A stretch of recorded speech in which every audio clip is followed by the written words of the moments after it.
जीतन राम मांझी की जो आबादी है समाज की, उससे कम आबादी है नीतीश कुमार के समाज की, जो मुख्यमंत्री भी बने हुए हैं, एमएलसी भी बना रहे हैं, राज्यसभा भी बना रहे हैं, पार्टी के अध्यक्ष भी बना रहे हैं, संसदीय कार्य मंत्री भी बना रहे हैं। तो ये रिजेंटमेंट केवल सीट का नहीं है, एक तो मान्य परंपरा है कि जब आप संवित की सरकार चलाते हैं तो कोई भी राय विचार मिल करके करें। अकेले भूमिहार और ब्राह्मणों की आबादी बिहार में 12% है, तो बिहार में जो भ्रम की स्थिति है उस भ्रम जाल को हम लोग तोड़ेंगे और इन लोगों को सही जगह पर सही मुकाम पर पहुंचाएंगे। भूमिहार ब्राह्मण सामाजिक राजनीतिक फ्रंट के नाम से सब लोगों के प्रयास से एक संगठन बना है, जिसकी कई बैठकें हुई। पहली बैठक हमारे आवास पर हुई, दूसरी बैठक पूर्व सांसद अरुण कुमार के आवास पर हुई, तीसरी राज्य स्तरीय बैठक IMA hall, Indian medical association hall, Gandhi मैदान में हुई, और चौथा जिला सम्मेलन हुआ मुजफ्फरपुर में। और आगे ये दौर लगातार चलता रहेगा। 12 अप्रैल को जहानाबाद और अरवल का जहानाबाद के गांधी मैदान में है, फिर 16 अप्रैल को जो हमारी बैठक होगी जिला सम्मेलन और नवादा में है, और कल हम औरंगाबाद जा रहे हैं, जहां औरंगाबाद की तिथि का निर्धारण होगा।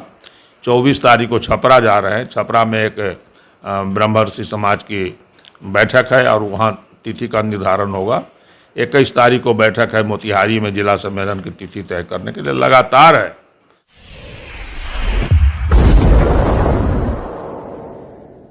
नमस्कार, आप देख रहे हैं धा न्यूज़ और मैं हूं अभिषेक मिश्रा। हमारे साथ इस वक्त बात करने के लिए मौजूद हैं बिहार सरकार के पूर्व मंत्री, कांग्रेस के पूर्व अध्यक्ष और बिहार की राजनीति की जानी मानी शख्सियत रामजतन सिन्हा सर।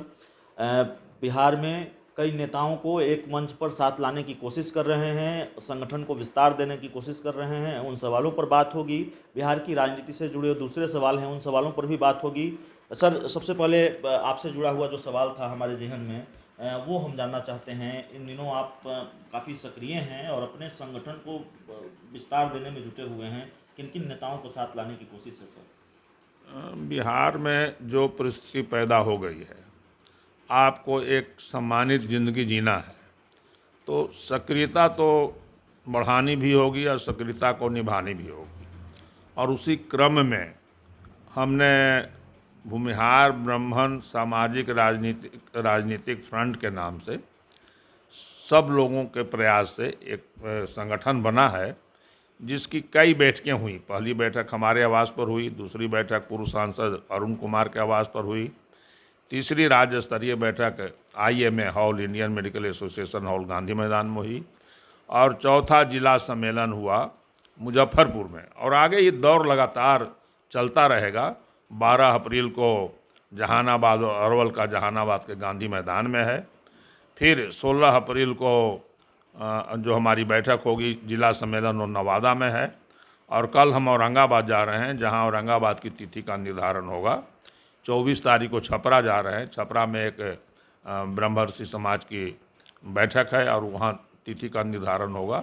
21 तारीख को बैठक है मोतिहारी में, जिला सम्मेलन की तिथि तय करने के लिए लगातार है। और इसका देखेंगे कि इतना जल्दी परिणाम आएगा हम लोग सोच नहीं सकते। 40 साल से और ख़ास करके पिछले 30 वर्षों से लगातार ये मांग हो रही है कि बिहार के श्री डॉक्टर श्री कृष्ण सिंह को भारत रत्न प्रदान किया जाए। लेकिन ये संगठन का ही प्रभाव है कि मुख्यमंत्री के निर्देश पर जो संसदीय कार्य मंत्री हैं विजय चौधरी जी, उन्होंने भारत सरकार को पत्र लिखा है, और उस पत्र पर तुरंत कमेंट संजय झा जी, जो मुख्यमंत्री के खास व्यक्ति माने जाते हैं, उनका कमेंट आया। तो यह तो देखिए अभी झांकी है, और देखिए कि आगे आगे अभी क्या होता है। एक राजनीतिक सवाल भी है सर आपसे। बिहार की जो सरकार है और बिहार में जो सीटों का गणित है, उस हिसाब से सरकार पर संकट दिखाई इसलिए देता है कि बिहार के पूर्व CM जीतन राम मांझी जो सरकार में सहयोगी हैं, वो कहते हैं कि हम बड़ा फैसला ले सकते हैं। जो राज्यपाल कोटे से विधान पार्षदों का मनोनयन हुआ है वो हमसे पूछ कर नहीं किया गया, हमें हिस्सेदारी नहीं दी गई। मुकेश सहनी जो दूसरे सहयोगी हैं कमोबेश, वो भी यही बात कहते हैं।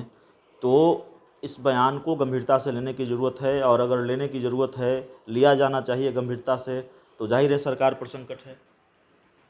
सरकार पर संकट नहीं हो यही आश्चर्य की बात है। जीतन राम मांझी की जो आबादी है समाज की, उससे कम आबादी है नीतीश कुमार के समाज की, जो मुख्यमंत्री भी बने हुए हैं, एमएलसी भी बना रहे हैं, राज्यसभा भी बना रहे हैं, पार्टी के अध्यक्ष भी बना रहे हैं, संसदीय कार्य मंत्री भी बना रहे हैं। तो ये रिजेंटमेंट केवल सीट का नहीं है, एक तो मान्य परंपरा है कि जब आप संवित की सरकार चलाते हैं तो कोई भी राय विचार मिल करके करेंगे। आखिर भाजपा ने तो इनसे मिल करके किया, भाजपा को 75-74 है, इनको 43 है, तो भाजपा ने इनसे पूछा, इनको 43 है, उनको 5 है, तो उनको पूछने में क्या गुरेज होना चाहिए। उन दोनों की मांग बिल्कुल जायज़ है और आगे आने वाले समय में ऊंची जाति, दलित, अति पिछड़ा और मुस्लिम का बहुत मजबूत गठजोड़ होगा।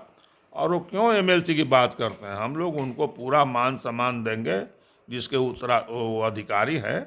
आगे आने वाले समय में राजनीतिक बहुत बड़ा करवट लेने वाला है। उनको साथ लाने की कोशिश है? बिल्कुल साथ लाने की कोशिश है। हमारा तो उनका खेत खलिहान का संबंध है और जिन लोगों के साथ खड़े हैं, चाहे सन ऑफ मल्लाह हो या जीतन मांझी हैं, वो तो उनसे तो उनका बिल्कुल स्वाभाविक झगड़ा है और उनके लोगों पर अत्याचार करते हैं। हम और ये दोनों एक दूसरे के पोषक हैं, इसलिए आज न कल हम दोनों को साथ आना ही है। सर, एक उपेंद्र कुशवाहा को नीतीश कुमार के साथ जाने को कैसे देखते हैं? रालोसपा के जेडीयू में विलय का ये जो पूरा घटनाक्रम रहा, कैसे देखते हैं इसको? इससे कोई अंतर नहीं पड़ता है, ये तो होना ही है। देखिए, बिहार में कोई राजनीतिक दल आज के डेट में है नहीं। अलग अलग कबीले हैं, कबीलों का एक सरदार है, कबीले का सरदार का जो निर्णय है वो लोगों पर बाध्य है और कबीला का जो सरदार है अपने कबीले की रक्षा करता है, अपने कबीले के हित की बात करता है, राज्य की कोई बात न सोचता है न कुछ करता है। पहले तो ये एक भ्रामक नारा देते थे, सबका साथ सबका विकास, करते थे सबका साथ अपना विकास।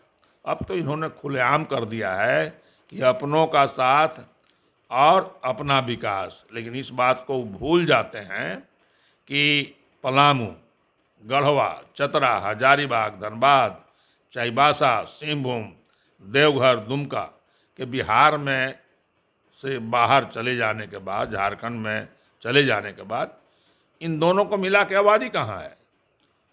पूर्णिया में तो है थोड़ा, खगड़िया में है, समस्तीपुर में है, हाजीपुर में है, जहानाबाद में नाम मात्र का, सासाराम में है। ये दोनों को मिला करके 4% आबादी है और अकेले भूमिहार और ब्राह्मणों की आबादी बिहार में 12% है। तो बिहार में जो भ्रम की स्थिति है, उस भ्रम जाल को हम लोग तोड़ेंगे और इन लोगों को सही जगह पर, सही मुकाम पर पहुंचाएंगे। तो नीतीश कुमार और उपेंद्र कुशवाहा जैसे लोगों को सही जगह पर पहुंचाएंगे। जीतन राम मांझी और मुकेश सहनी को साथ लाने की कोशिश है और एक समानांतर कोशिश चल रही है कि संगठन को मजबूत किया जाए। जो बिहार की कद्दावर शख्सियत हैं, बिहार के जो कद्दावर नेता हैं, उनको एक साथ एक मंच पर लाया जाए ताकि जो लक्ष्य है उसको पूरा किया जा सके। और लक्ष्य क्या है? रामजतन सिन्हा सर बता रहे थे, बिहार की दिग्गज राजनीतिक शख्सियत रहे हैं, तो समझना बिल्कुल मुश्किल नहीं है कि क्या लक्ष्य है और बिहार की सियासी तस्वीर आने वाले दिनों में क्या होने वाली है अगर रामजतन सिन्हा, बिहार सरकार के पूर्व मंत्री और कांग्रेस के पूर्व अध्यक्ष, खुद इतने सक्रिय हो गए हैं। इस खबर में इतना ही जी। एक चीज़ हम और आपको बताना चाहते हैं कि ये जो कबीला है नीतीश कुमार का, उससे बाहर जो बिहार के स्वाभाविक लीडर थे कुशवाहा समाज के, जगदेव प्रसाद, उनके सही उत्तराधिकारी तो नागमणि हैं और सबसे बड़ा जनाधार भोजपुर में भगवान कुशवाहा का है। ये दोनों इस कबीले से बाहर हैं, इसलिए ये नहीं कह सकते कि एकमात्र इसके अधिकारी है ये लोग उसके, अभी 2 बाहर हुए हैं जी। तो नागमणि और भगवान सिंह कुशवाहा का भी अधिकार है। इस पूरे इंटरव्यू में इतना ही। बहुत बहुत धन्यवाद।